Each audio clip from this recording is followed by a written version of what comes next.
Hey, welcome back. I'm back here with another video. This is part 2 of Rudiments of Learning Music.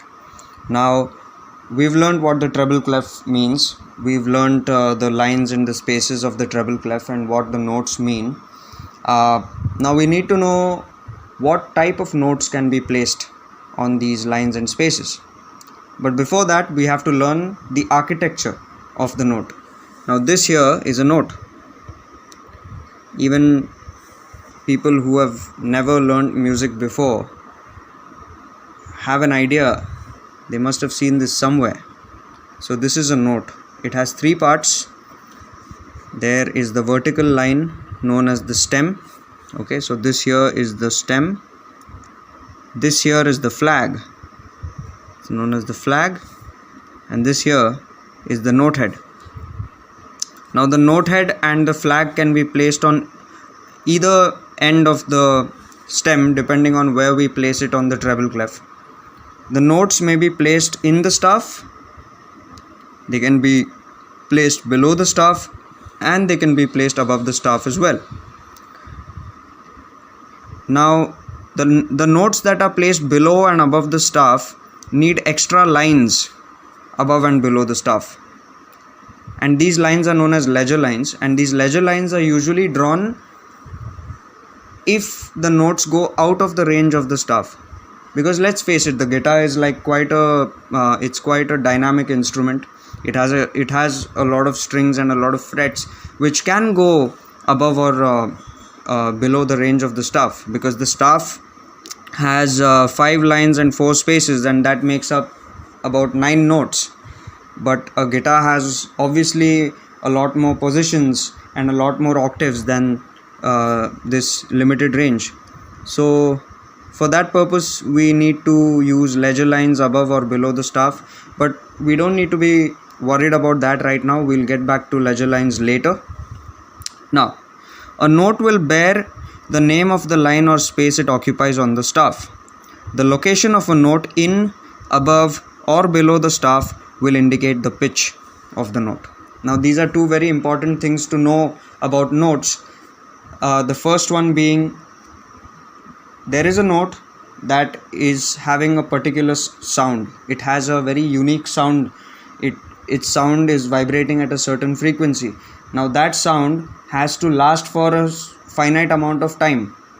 Now there are two important things to know.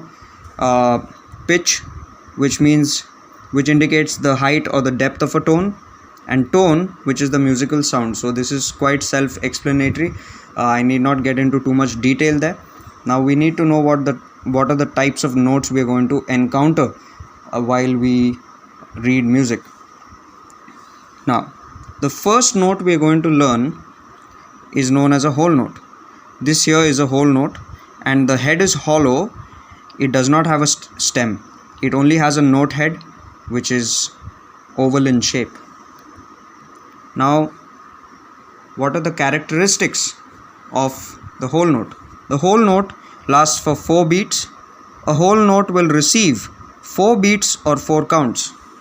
So if I sing a note and I last it for 4 beats, it means that I have sung a whole note. So something like this, like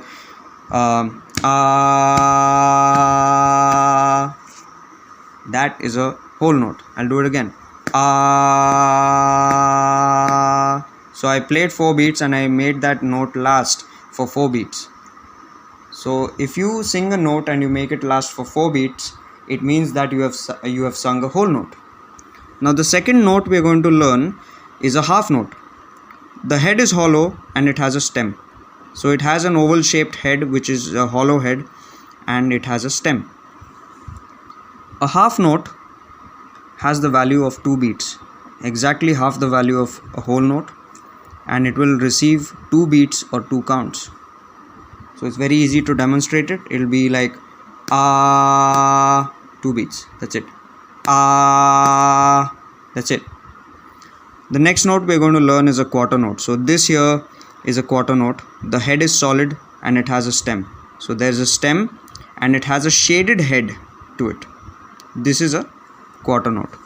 This quarter note will last for 1 beat, and a quarter note will receive 1 beat or 1 count. So you just have to sing it for 1 beat and let it go.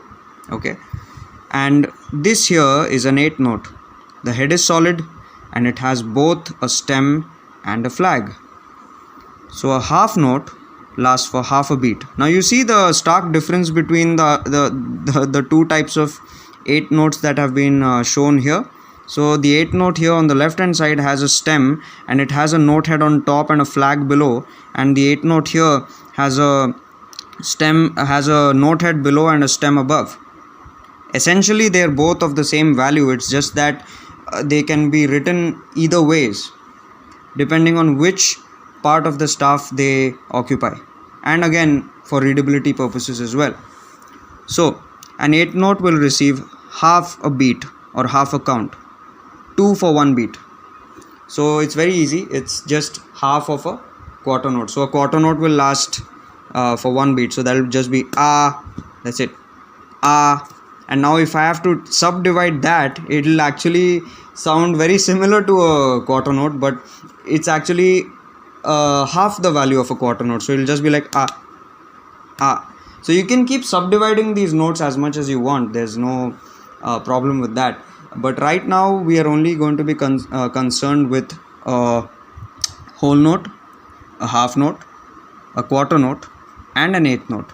We can go to 16 notes as well, but right now we don't need to get into any more further complicated subdivisions than the 8th note. So I hope you like this lesson. I will be doing part 3 of this lesson as well, and I hope to see you guys in the next lesson.